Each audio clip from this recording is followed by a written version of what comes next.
the two of them were like in a dance club together. And one of them was like just saying hi to everyone. She's like, "Do you know all these people?" She's like, "No, but in the club, we all fam." It's like, "What'd you say? In the club, we all fam." "What'd you say? In the club, we're all family." Are you racist? So I can't remember what that show was. In the club, we all fam. Thank you, Rob. Thank you, Rob. Short hair Rob coming through in the clutch again. Once Olivia gets on this, I need to ask her a pressing question. Oh, what about Smith? No, when she can fit me in for a piano lesson. Oh, snap. Yeah, she shreds. She said she'd teach me.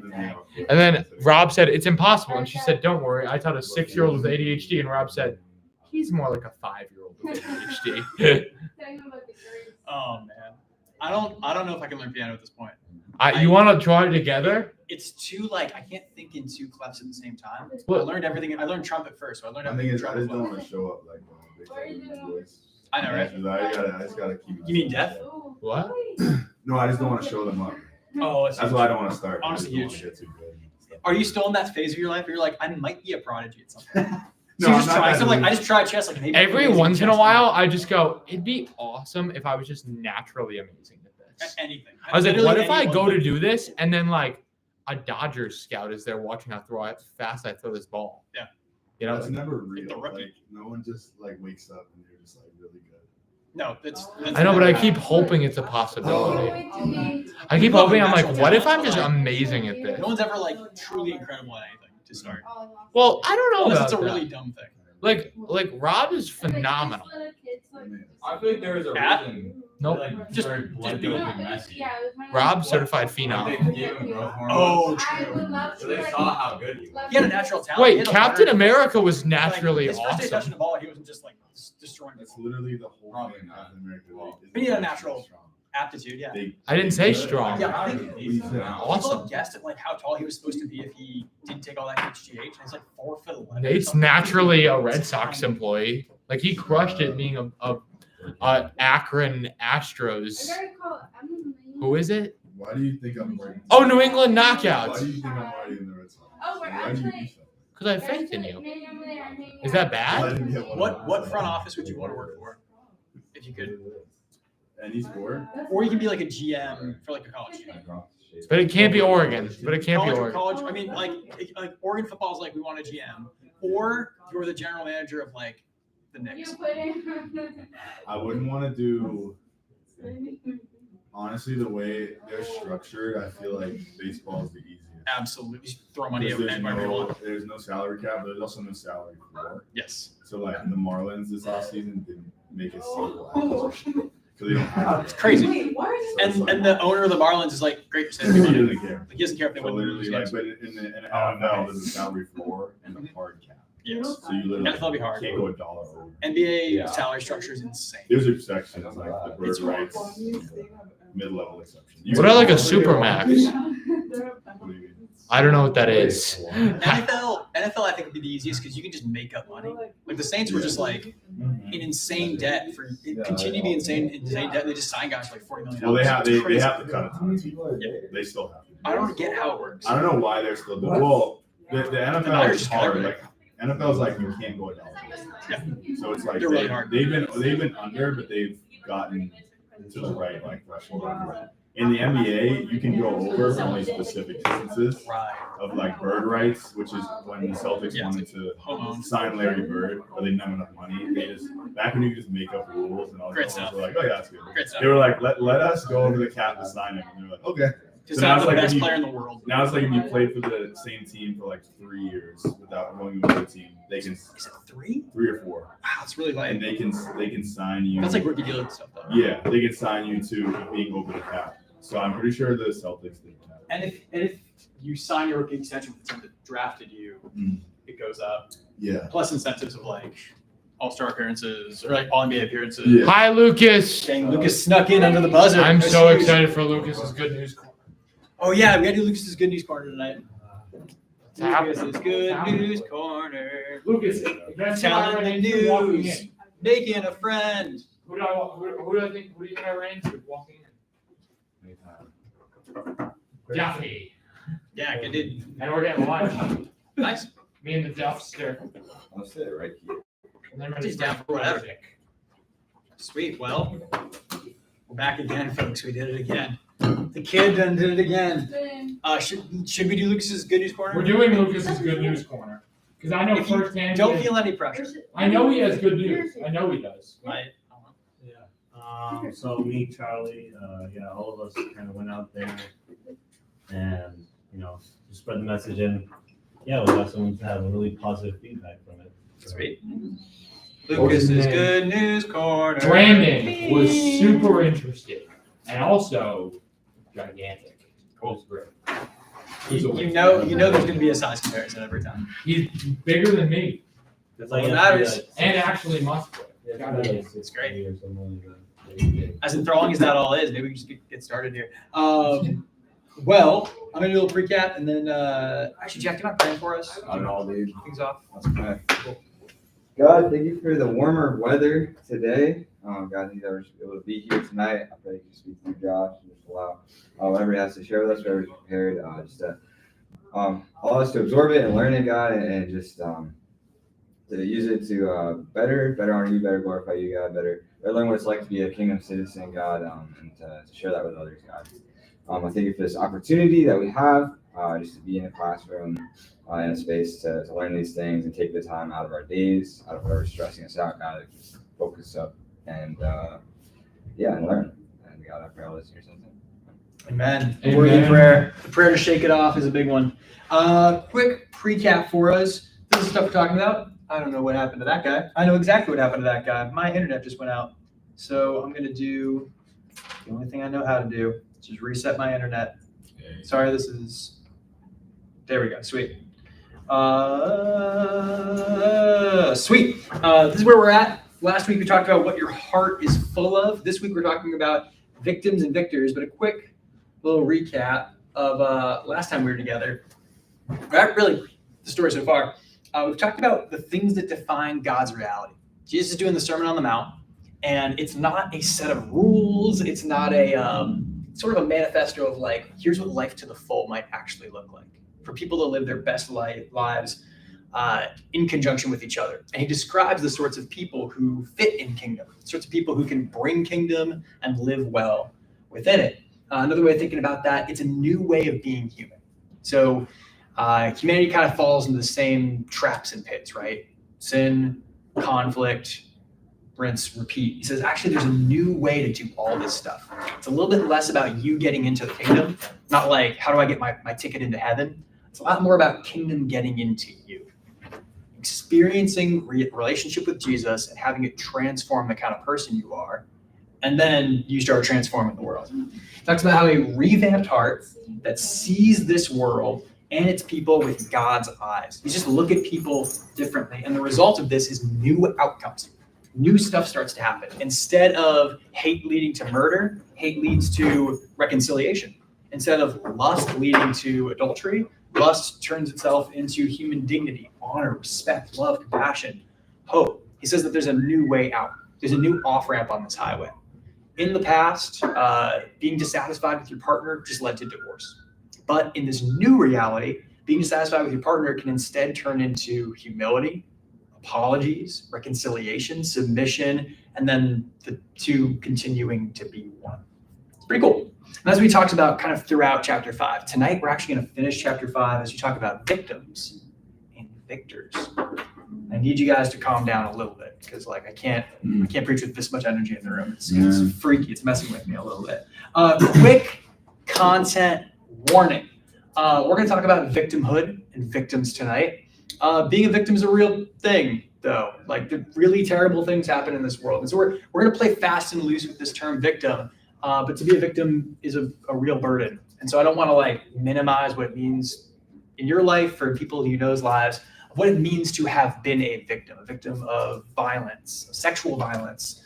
Maybe you know about people or you're related to people who experience really hardcore racism or some sort of horrible family falling out that led to your personal hardship. Being a victim in these areas is real. I'm not trying to say all these things very flippantly, and neither is Jesus. But with that in mind, I want to ask you guys to maybe do some storytelling tonight and share some things in your own life. Maybe not the stories themselves, but at least how the experience of a victim has made you feel. Because everybody has been a victim before, even in a small way, been cut off in traffic. It's a very, very, very tiny way of being a victim. Some of you guys have been victims in much more intense and scary and real ways. And it's okay to talk about that stuff. If you don't feel comfortable talking about that stuff, that's okay. That's all right. But I would encourage you, if you feel up to it, to at least share about the emotions around victimhood so we can have an honest, deep conversation and really tap into what Jesus is saying here. Is that good? Cool. Well, with that in mind, if you have stories to tell, have you ever been a victim? And how does it feel? I'll start by sharing a story of my own. I was a victim before. I don't even know necessarily what the sin was. I can't name it to this day, but it was about 3.5 years ago, somewhere around there, three and some change years ago. I had a mentor who I had a pretty good relationship with. We were working together, learning a lot from him. Somebody who I saw a lot of myself in. I think he saw a lot of himself in me. And then all of a sudden, things changed, and I don't know why. We had a kind of 1-year performance review of my job, and this person, as we're talking through things, essentially I said something to the effect of like, I don't really see you as my boss. I see you as my partner, my friend. We're working together on this. And something snapped, and he was like, no, I'm over you in the Lord, and you need to respect me. Like the tone just shifted hard. And he went on to talk about how he couldn't entrust me with things because he doesn't trust me. And that the relationship I thought we had was not even remotely close to what his expectations of the relationship were. And it broke the relationship pretty permanently. And it broke me a little bit. It hurt like crazy. I felt humiliated, felt ashamed, I felt untrustworthy, felt like I'd been lied to, and the things that I had put my trust in, the person I put my trust in was not at all who he said he was. Now, oh crap, like, have I led my family into this really scary situation? This is not in the PV, by the way. I felt victimized. I felt like I'd been trapped and then shamed and then kind of left to figure it out for myself. It's taken a long time to process a lot of those feelings and even be able to name them, to be totally honest. But that's one story of mine where I've been a victim. That's how it made me feel. Any stories you guys would be open to sharing? Yeah, Sean? Well, this is before I was a disciple with you guys. Throughout high school and middle school, I was bullied, actually. I was a bullying victim. I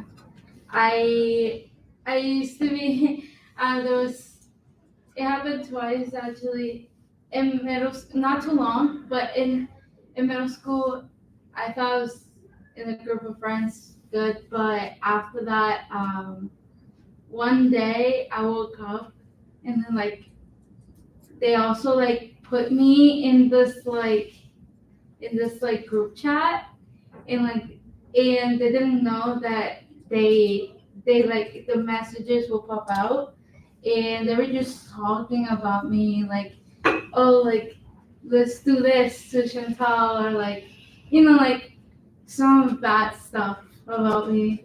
And so, I feel like I'm so thankful that God brought me through that after those years.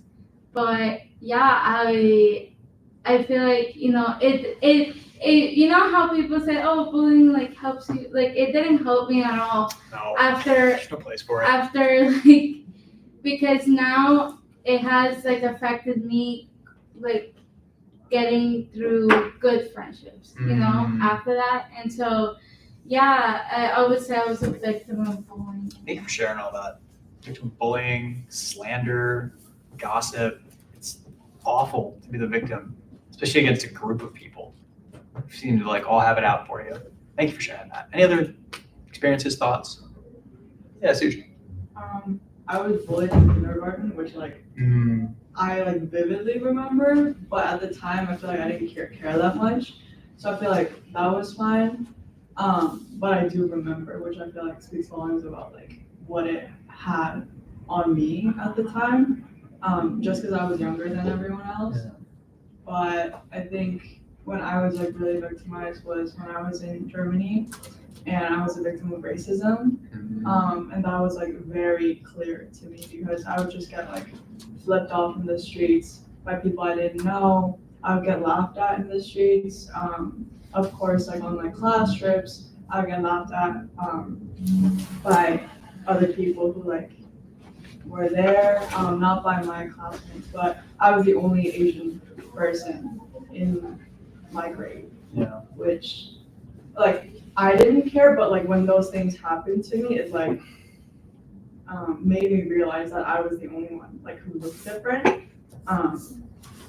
But I think I felt really like confused and also like ashamed because it was about like my looks. It wasn't like anything I did in particular because like these people didn't know me.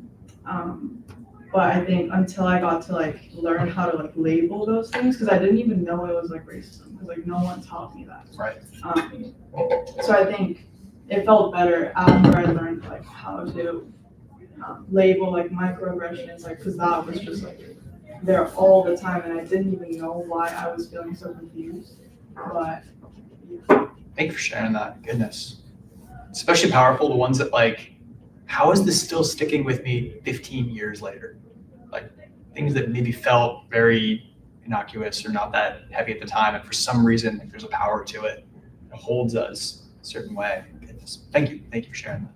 Maybe we'll do one more, or we can keep going. I went to a soccer camp my sophomore year of high school, and this was in Spain. It went fine at first, but then it eventually became where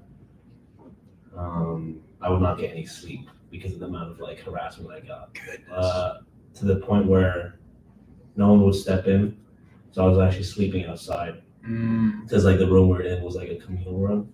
But it became where they would call me school shooter because I was American, and they would just not stop at that. They would just throw like I would be sleeping and they'd get like a piece of mud or whatever, and just come in my room and just throw it at me, you know. And no one really stepped in, so that was like my first experience of like being in Spain with other kids my age. So that was not really. It's extreme. Thank you for sharing that.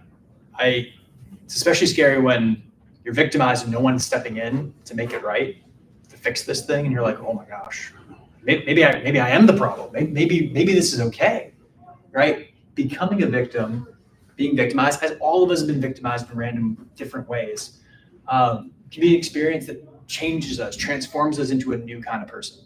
Right? I thought I was somebody with dignity and the volition in my life, and then the more I get beat down, the more I get slandered, or the more I'm victimized because of my looks or because of whatever, the more I start to think, is this maybe it is me, right? Maybe there is something wrong, and I'm the problem.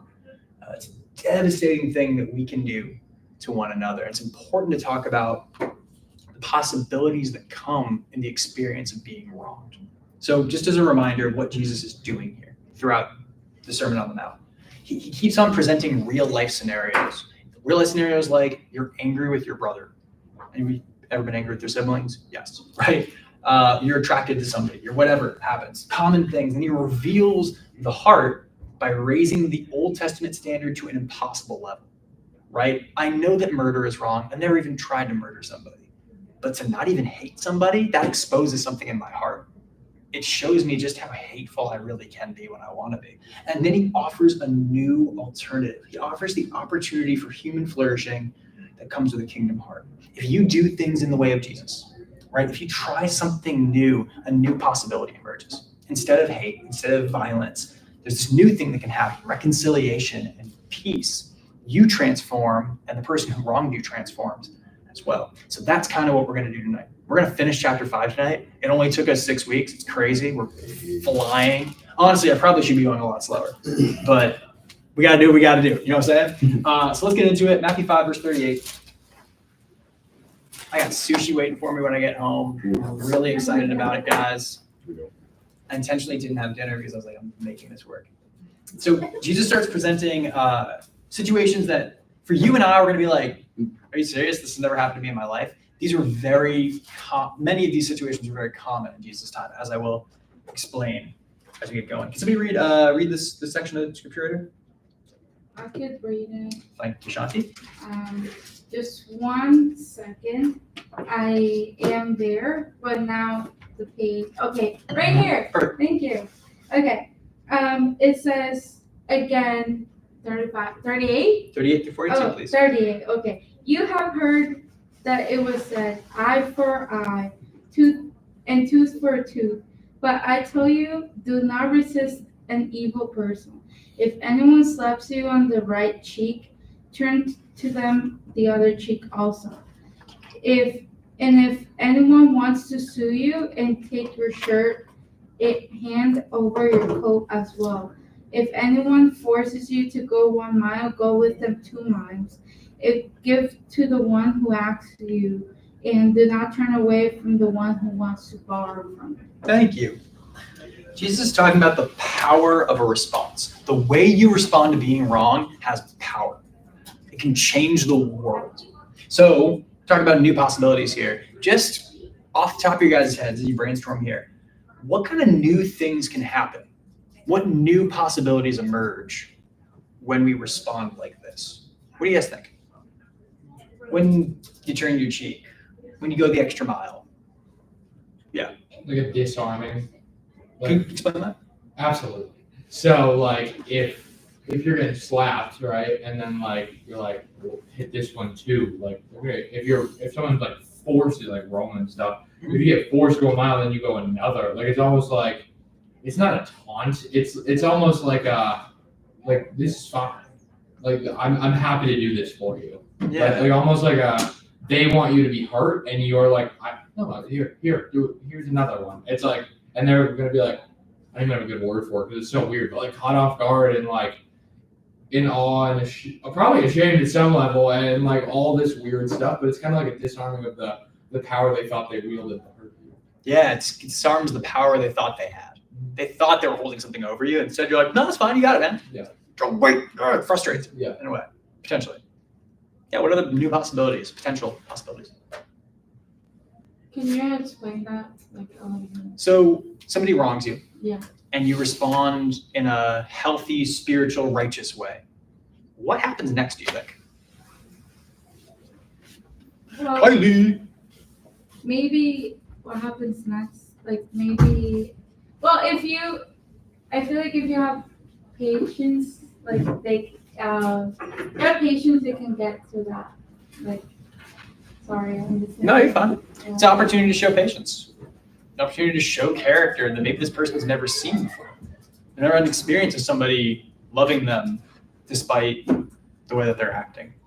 Gosh, think about how many Lifetime movies have you seen where it's like, this person's only a bully because they used to get bullied, right? Like that sort of thing. You break a cycle, potentially.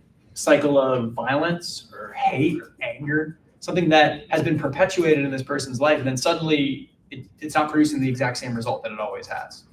It's an interesting idea that rather than fighting back, and rather than just like, okay, I submit, you can beat me up, I'm a punching bag, there's a third way to do all this stuff.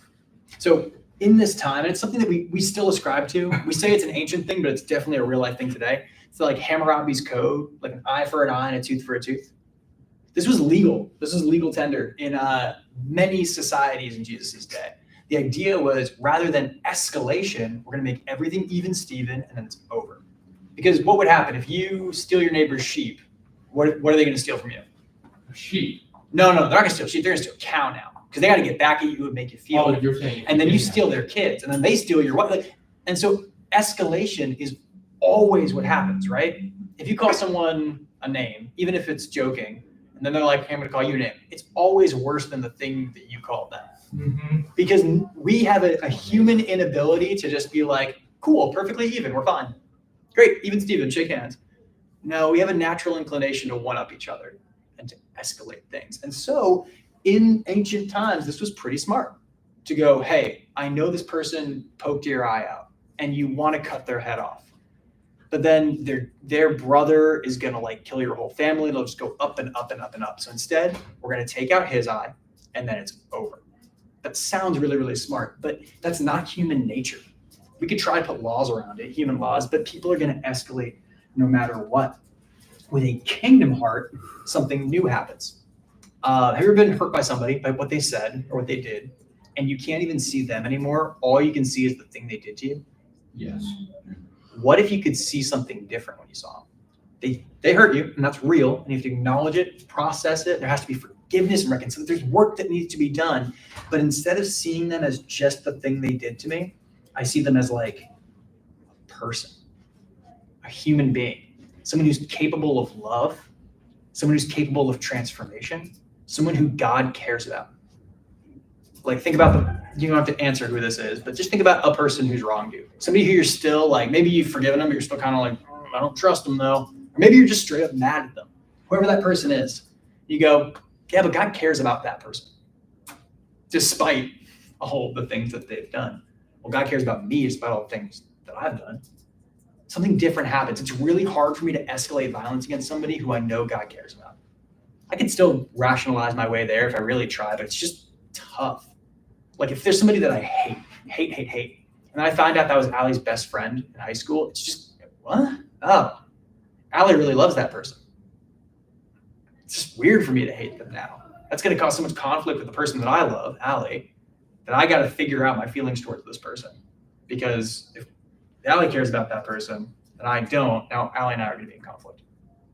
Same thing with God, right? If God cares about this person and I hate them and I want to see them destroyed, God and I are going to be in conflict in what we think justice is, what we think the world's all about. This is somebody who's loved by God and has the power to change. So what we're going to do is we're going to go through a few of these test cases. Jesus just starts throwing them out left, right, and center. And we're going to talk about what's powerful in these actions. Here we go, right? Verse 39b. Anyone slaps you on the right cheek, turn to them the other cheek also. So actually, when in other versions of this, where Jesus describes, he says, if anyone slaps you on the right cheek with their right hand. Actually, can you guys help me out with this really quick? Yep. Just come up for it because we had to put it for the camera. Yeah, what happened? Both of you. I need both of you. Oh, me? Actually, I'll just take one of you. How about this? You want me to go now? This is ridiculous. What am I doing? I'll take you both. This is good. All right. Oh, boy. You're ready to do this in slow motion. You're not actually going to hit each other. Hey, give it up for Rob and Nate, everybody. Front and center for the camera, please. Need you both. And face each other. Oh, it's inverted. Yeah, if you could face each other, that'd be good. Oh, wait. All right, so Nate, you're going to not actually hit Rob. Do not hit Rob. I want to. But I want you to raise your right hand, and then Well, that's left on the camera. Does it matter? that's fine. But you're going to strike Rob's right cheek with your right hand. No, that's his left cheek.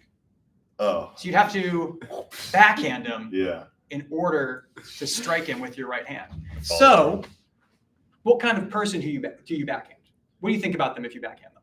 They're stupid. They're dirt. They're so much worse than you.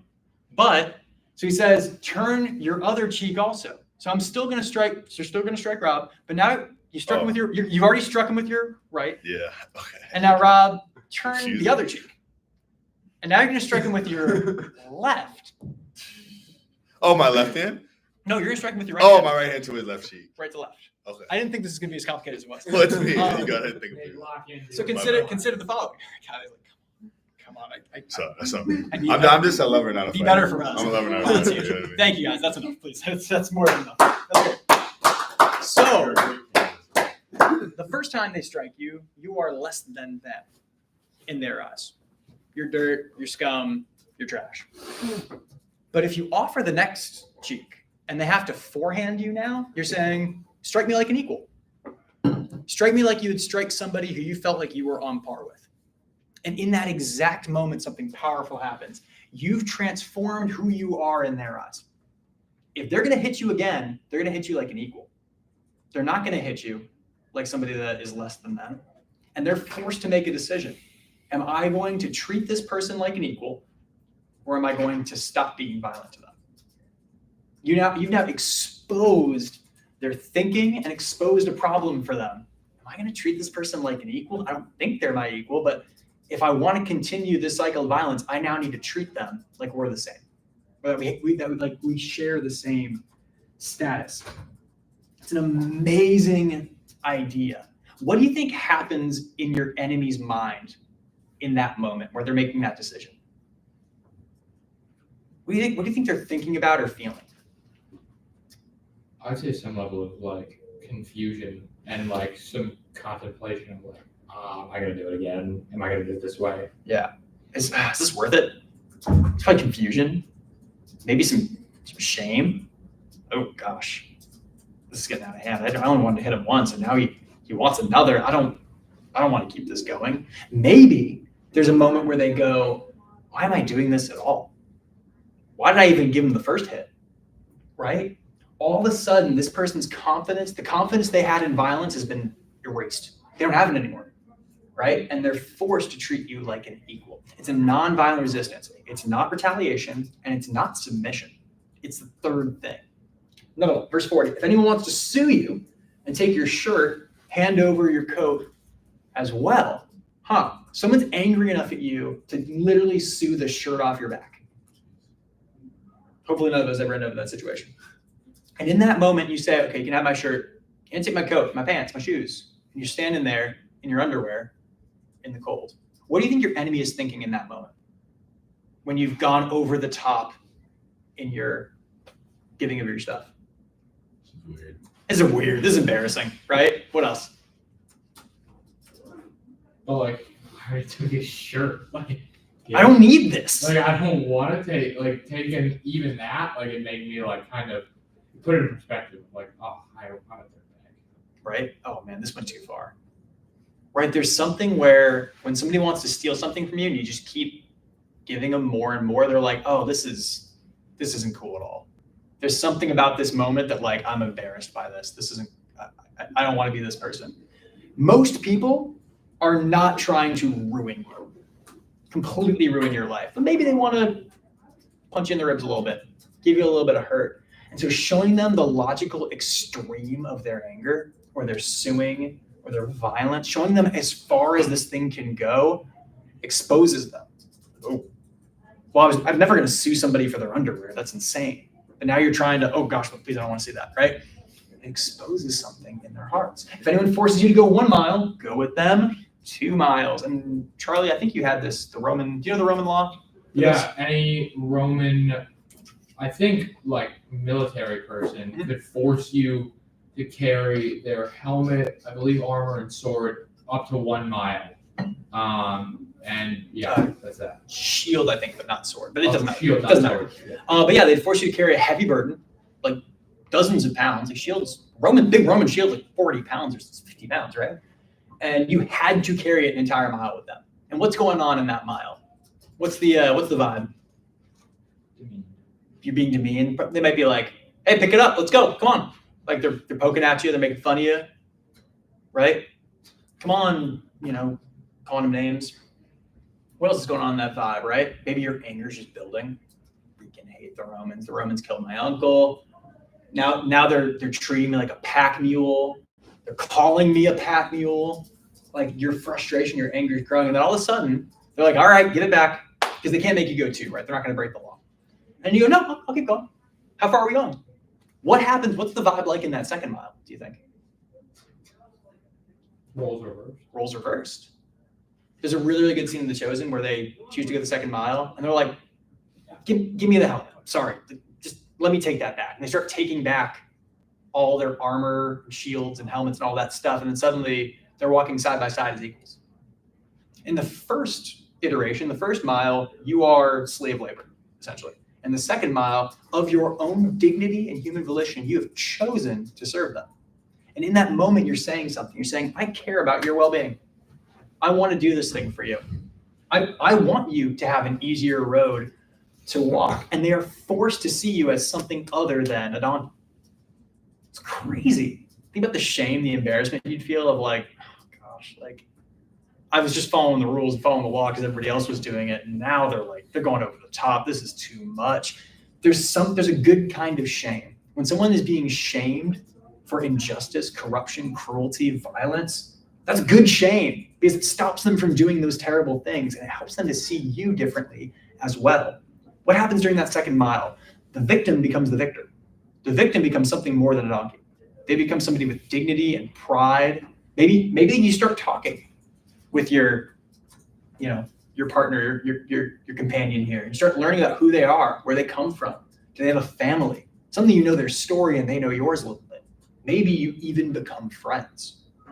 Your victim gets to become something other than a victim. And you, the offender, get to become something other than an offender. You get to be transformed into something new. Last one, give to the one who asks you, and do not turn away from the one who wants to borrow you.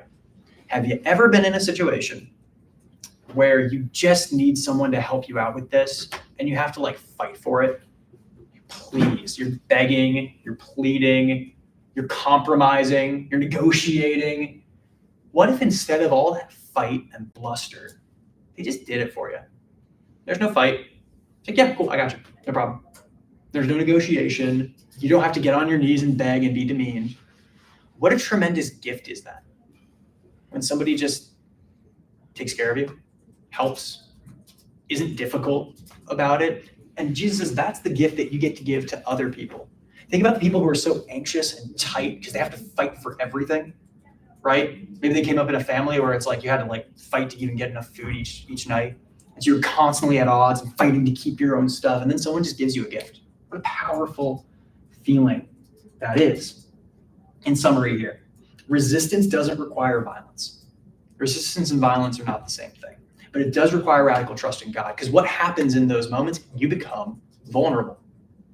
You allow yourself to keep being the vulnerable party for a little bit. What's going on? I don't know. He tried to communicate through the door, and I'm not good at reading lips. That was great. Yeah. So I would say something about time, but we have the room reserved, so. Or it's 7:30. Well, weird. He's a victim of our good planning, I guess. Yeah, you don't have to be violent, but you do have to be trusting, because as you're standing out there in the cold, because you've given them their shirt and your coat and your pants, you're going, I really hope they give the clothes back. You turn the other cheek and you're like, I really hope they don't hit me again. I really, really hope that trusting God in this moment works out and that they feel anything. The vulnerability is the fertile soil for real resistance and transformation. Because here's the problem. If you fight back, what happens? Fight for your rights. You strike my cheek, I strike your cheek. What happens? You become the offender. You become the offender. You've now joined in on this system of violence, corruption, injustice, and the show goes on. The merry-go-round keeps spinning, right? What happens if you completely submit and you go, okay, forget it, I'm a punching bag, let me just lay down. What happens then? What lesson does your offender learn if you don't resist? It's a pushover. I can do whatever I want, baby. Give me a sec. Sure. Yeah, this person's a pushover. I can do whatever I want. I can keep offending, keep pushing, keep doing whatever. And in fact, the problem might even get worse, because now they've done it to you and they're like, I can do it to anyone. Cool. Just grabbing his markers. Oh yeah, totally, man. You're good, man. So retaliation doesn't work. Being a punching bag doesn't work. There's a third way. We're talking about a totally different way to handle being wrong. So next time you're a victim, you can come, we can talk about it. There's an entirely new way of being a victim. Instead of being a victim, you become a victor, right? In this moment of resistance, two things get to change. You're no longer a victim. You're an equal. You're somebody with dignity. You're a human being. You're maybe their servant, but you've chosen to be their servant. You might even become their companion or their friend, because we're going on a mile-long hike together, and you have to like it, because you can't stop me from walking next to you. Even if you take all your armor back, I'm still going to walk with you that whole mile, right? You shame them into seeing you in a different light, and your oppressor has a chance to become something new as well. No longer are they the person who hurt you. Now there's somebody who changed. They're a good story that God is telling. That is what God is trying to do in his kingdom, guys. This is how we change the world. The world changes slowly, but steadily through resistance, through victims being turned into something else, offenders being turned into something else. I'll ask you again, what are some big and small ways that we get wrong? You don't have to tell any stories right now, but think about it. Getting cut off in traffic, being denied student aid. What are some other ways that you guys have been wronged in the last little bit? Gossip. Like I get ignored. Get ignored? That's a way of being wrong, yeah. Someone tried to take advantage of me the other day because they were like, well, you're a minister, you're supposed to do it. I was like, what? What do you mean? You do it. I was like, it's just someone's kind of trying to take advantage of me. I was like, I don't really like that. Where's some other things?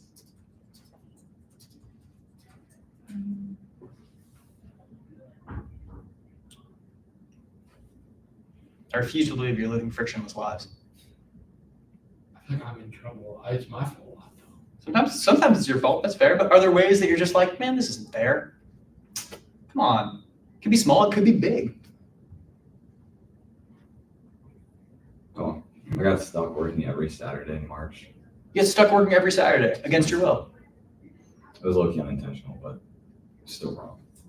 Right? Because you sounds like you'd ask, like, hey, I'd like to not work every Saturday in March. Well, we're supposed to be by, and then just like by Saturdays, like alternating. Oh. Sorry. Okay, totally misunderstood. But then she was like, "Oh, can I get these 2 Saturdays off?" And she didn't think about break that she's just gone. So now I'm just working the whole.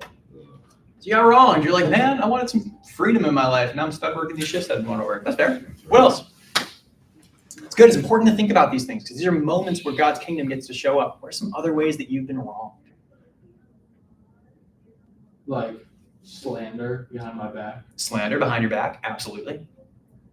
You're being wronged all the time by lobbyists, politicians who are functioning to hurt the economy and raise prices and make your money not go as far as it's supposed to. Yeah, dude, eggs. We're getting wronged, right? I get a carton of eggs for $9. I've been wronged, right? I've been had. I too have been fooled, bamboozled, the whole list, right? You get wronged all the time. The question is, what would kingdom look like in that moment? When someone doesn't hold the door open for you, which is small, but sometimes you're like, come on, I was That right there. happens a lot at the swim. It doesn't happen at Springfield College. It's a cult. But here, people are like, I have volition. I don't have to hold the door open for people. It happens, right?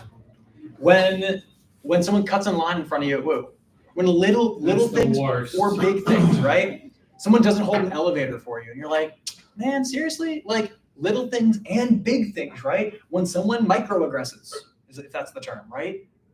Like, that's a real thing. What am I going to do? What would kingdom look like in this moment, right? When someone does something that's like definitively unjust, when someone says, I'm over you in the Lord and you have to obey me, and you're like, this is wrong.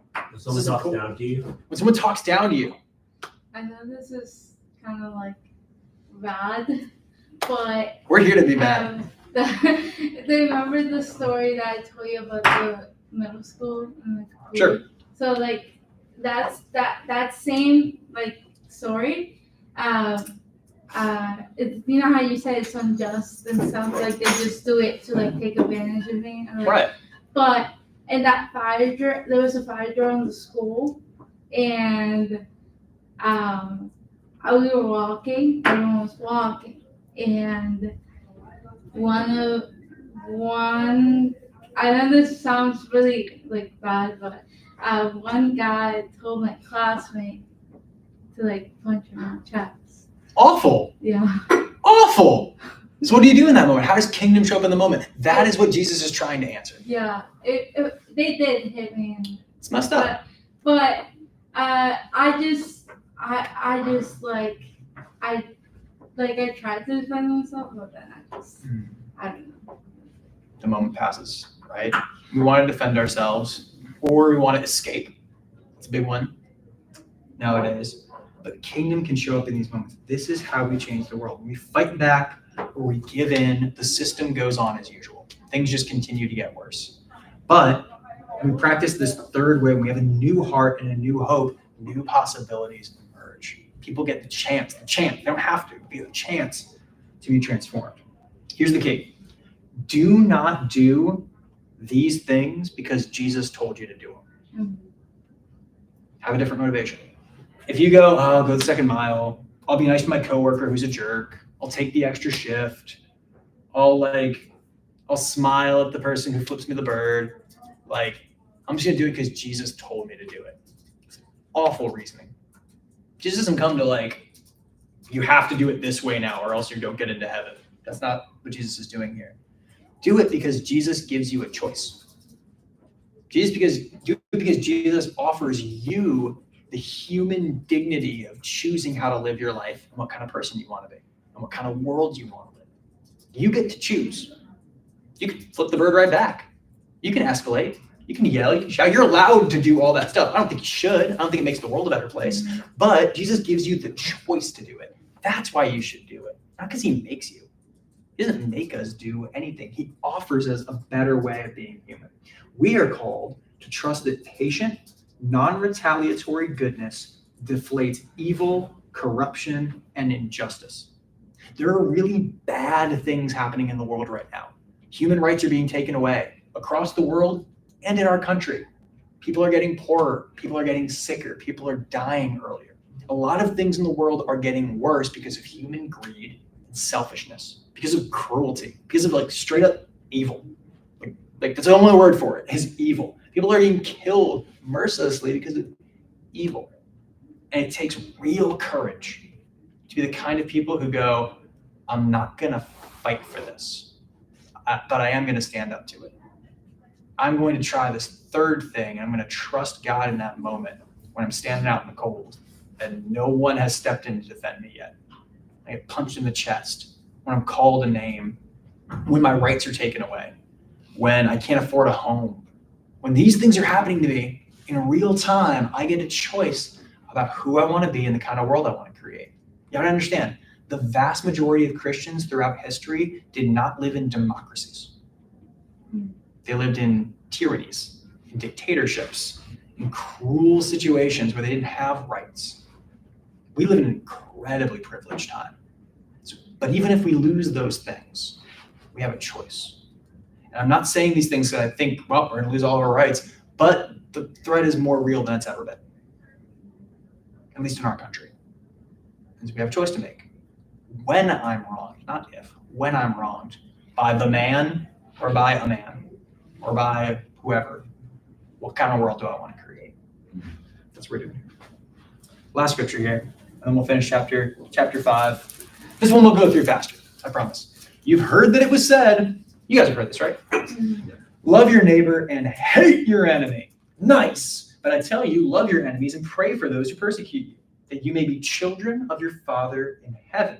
He causes his sun to rise on the evil and the good, and sends rain on the righteous and the unrighteous. If you love those who love you, what reward will you get? Are not even the tax collectors doing that? If you only greet your own people, what are you doing more than others? Do not even the pagans do that? Be perfect, therefore, as your heavenly Father is perfect. It's good stuff, because Jesus talks about the reality of enemies. Does anybody, you don't have to name them, please don't point fingers. Does anybody have an enemy right now to be like, that person is actually my enemy? Probably not, right? It'd be weird if you were like, yep, Jeff, in my major. I freaking hate the guy. He screws me at every corner. I can't get away from this guy. You probably don't have a Jeff in your, like maybe you do.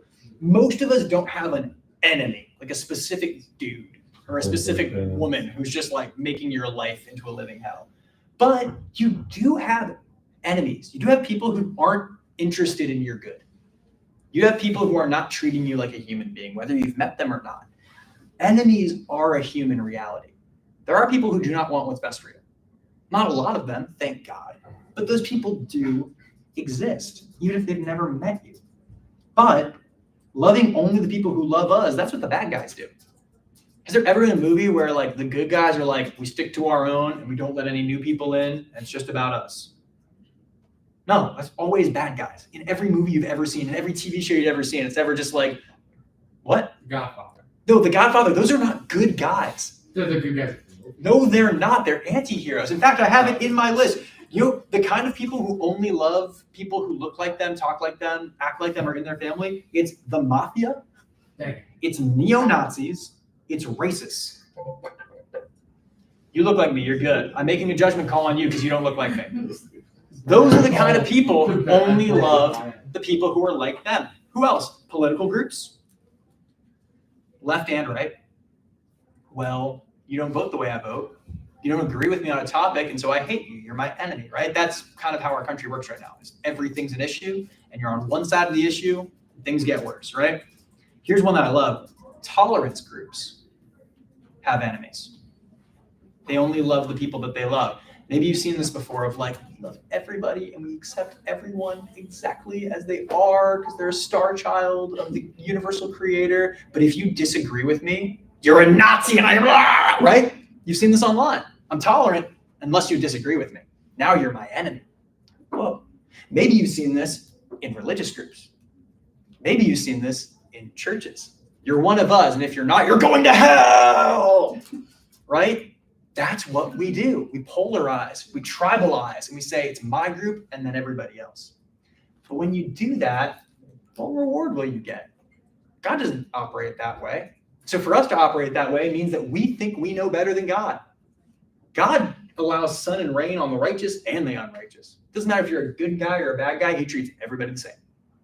Like, think about the most recent natural disaster, most recent hurricane or earthquake or whatever, wildfire, LA wildfires. Some very, very good, honest, hardworking, loving people lost their homes in that fire. Christians lost their homes in that fire. And some horrific, horrible people, probably pedophiles and racists who lost their homes in that fire. Is God just or unjust in that moment? Well, it happens to everybody, right? And so for me to hold my kindness back for only the people that I like or agree with puts me at odds with God. He says, you have a better way of being human. You can be perfect. Therefore, as your heavenly Father is perfect. You don't have to settle for my way or the highway. You get to be perfect. What does perfect mean in this context, do you think? What would it look like to be perfect? Does he mean never sin again? That'd be tough. It's a very, very good goal. But in this context, what would it mean to be perfect?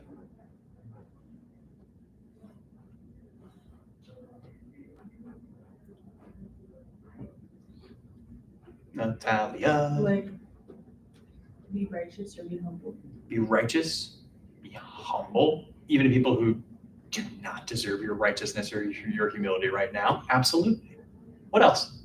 Don't make the easy decision, make the right one. Ooh, don't lash out. Don't do the easiest thing. Do the hard thing that's the right thing. That's good stuff. What else? This is all really, really good.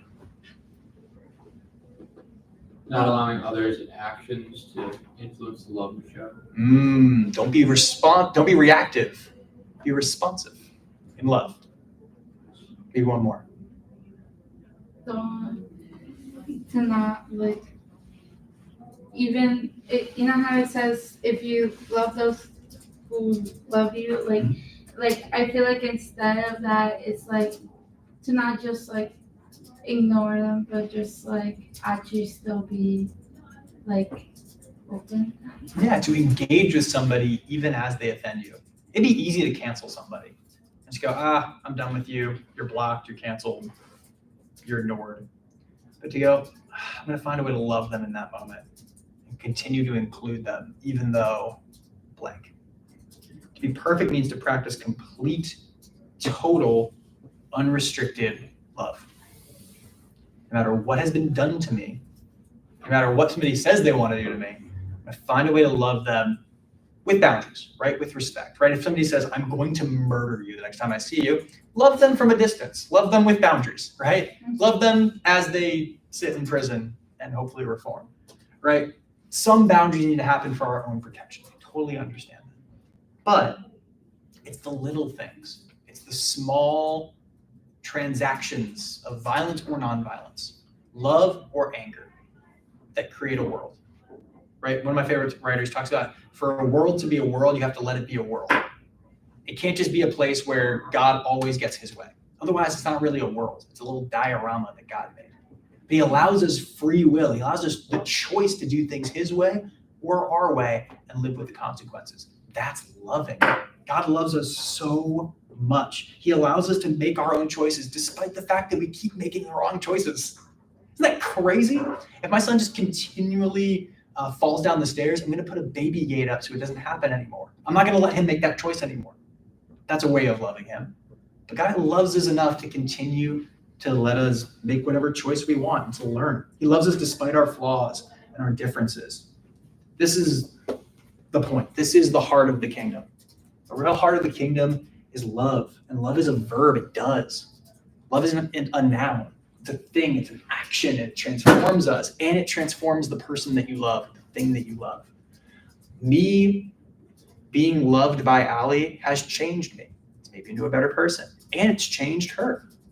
Not her, but her loving of me. Does that make sense?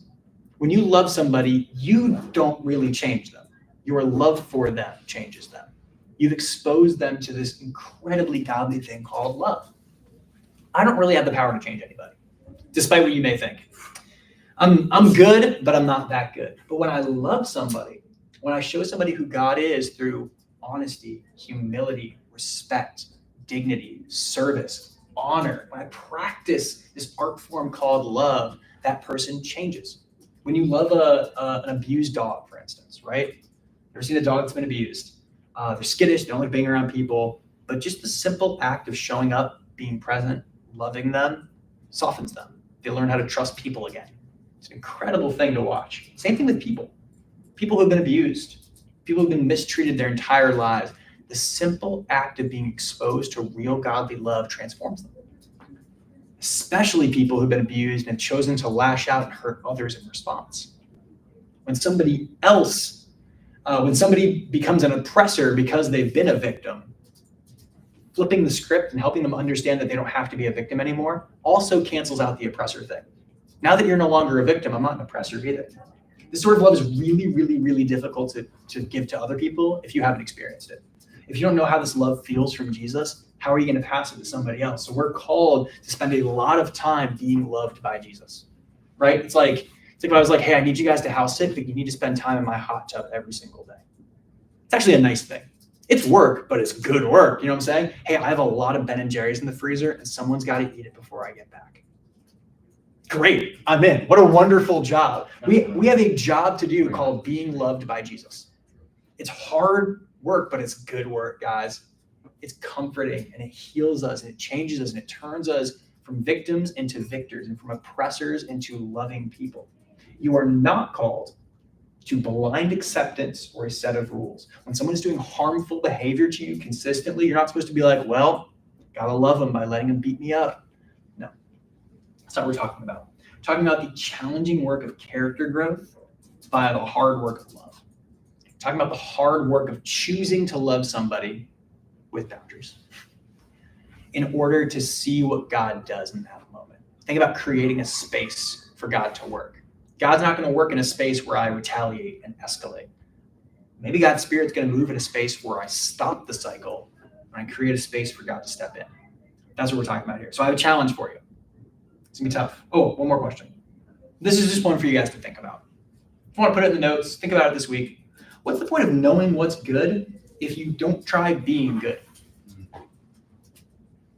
Knowledge of this stuff means absolutely nothing. I know the 10 Commandments. I've memorized the Sermon on the Mount. I know every single thing Jesus says in it. I've read so many commentaries, listened to so many podcasts. I'm super into Bema and Bible Project. Great. Try being good. Being good is like knowing what's good doesn't hold a candle to being good. There are people who be good without even knowing what's good. It's pretty incredible. All this knowing is great. All the stuff we're talking about is awesome, but you have to try being good and not just knowing what's good. None of this stuff we do on Tuesdays or Sundays or Fridays, none of this stuff matters if tonight you go back to your dorm and your roommate like left their laundry on your bed and you just cuss them out. It's like, oh, okay. Well, then we're just playing church over here, right? Like, what are we doing here in the grand scheme of things? We have to be good, not just know what's good. So your job this weekend, a la Fight Club, I stole this from Fight Club, go get in a fight. Yes. Go get wronged this week. Don't try. Like you don't even really have to get a try. Honestly, like just be aware. Someone's gonna do or say something this week, and you're gonna be like, "Come on!" Like it could be I pray to God it's a small thing. I hope someone cuts you off in traffic, and then it's over. But go get wronged this week. Don't pick a fight. I'm not Brad Pitt. I don't look as good as you did in that movie. I can admit that. I know. Hey, come on, guys. You're down. I'm not Brad Pitt in that movie because he's a psychopath. But don't pick a fight, but go get wronged. It may not be hard for you. Maybe it will be hard. But I bet something's going to happen this week to each and every one of us. By the way, the more you love people, the easier this gets. You know who wrongs me more than anyone? She wouldn't mind me saying this? Miles. Oh, it's a she. Oh. It's a she, dude. Oh, I thought me coach. It's Sarah Palin. No. She texts me mean things constantly. It's so weird. I was like, weren't you a politician like 2008? Why are you messing? How did you get this number? No, it's Allie. Because Allie and I spend more time together than anybody. Like, she's the person who I share the most with and the most vulnerable with. I hurt her more than anybody else in the world hurts her. Because anybody else hurts her, I'll beat them up. My kids are gonna hurt me. Yeah, watch it. My kids are gonna hurt me over and over again. Miles does stuff, he doesn't mean to do it, but like, he's just trying to be playful, but like he'll be hugging Allie and then like, I'll be like, family hug. He's like, no, push dad down. I'm like, it hurts. I feel wrong. I'm like, oh, I made you. But like, you just have to keep existing. The more you love, the more you're going to get wronged. In that moment of being wronged, you have a job to do. Your job is to notice what you're feeling. What am I feeling? Do I feel shame, humiliation, anger, embarrassment? Do I want to retaliate? What do I want to do? Ask questions. How do I want to respond? Why do I feel this way? You know, maybe somebody makes a joke at your expense and you should be laughing, but you're just mad. And you're like, nah, it doesn't sit right with me. Why? Why do those feelings come so easily to you? It's important to acknowledge these things and know where your heart is currently at so that it can be transformed. And the last thing I want you to do in that moment of being wronged is to make a choice. You know, I'm not going to tell you what to do in that moment because I don't know how you're going to be wronged. But you need to make a choice. What sort of world could I create in this moment? I have a moment right now where I am the most powerful person in the world. I get to influence the course of human history right now. I get to change the atomic makeup of creation in this exact moment that a guy stepped in front of me in line for Deli Delish. And I'm like clearly in line. There's like 4 people behind me. And what in the world, right? I could create a world where when somebody's not paying attention, they got their beats in or whatever, they get punished. They get yelled at or mocked, or pushed, or punched. I could create that world, a world with consequences, a world where we follow the dang rules. Or I could create a world with that much more grace. I could create a world where when you step in line in front of somebody, that person becomes your friend. What are you ordering, big dog? Story. Buffalo chicken? Me too. Come on. Right? Great. You just create a world where when somebody wrongs you, they gain a new friend. And then they go, oh my gosh, did I cut in front of you? I'm so sorry. No, stay. We're already chatting. You have the power to change the world. I can give you no greater gift than this. I have nothing better to offer you. You can come to every Tuesday night and Friday night for as long as I'm allowed to do this before they kick me out or fire me. And I have nothing better to give you. It's this. This is the thing. It's you have the power to change the makeup of the universe all the time. So you can just do that. You have permission. No one's going to make you do any of this stuff, but you're allowed to. And isn't that what we really want out of life? So go get wronged, notice your feelings, and make a choice. That is your challenge for the week. It is 8:02. Must be off my game. It's crazy. I don't have any deeper questions for tonight. I thought this was enough stuff. If you guys want to hang out, talk, do whatever, great. If not, that's our show, folks. Olivia's not on the chat. Olivia, if you watch this later. Charlie wants to know when you have a piano. Charlie wants a piano lesson. Piper, if you watch this later, enjoy wherever you are. I'm jealous. I envy. I feel wronged by Piper because she's living her best life. No, I'm kidding. Happy for you. And anybody else? Love you lots. Have a great rest of your existence. Dude, they're the same thing.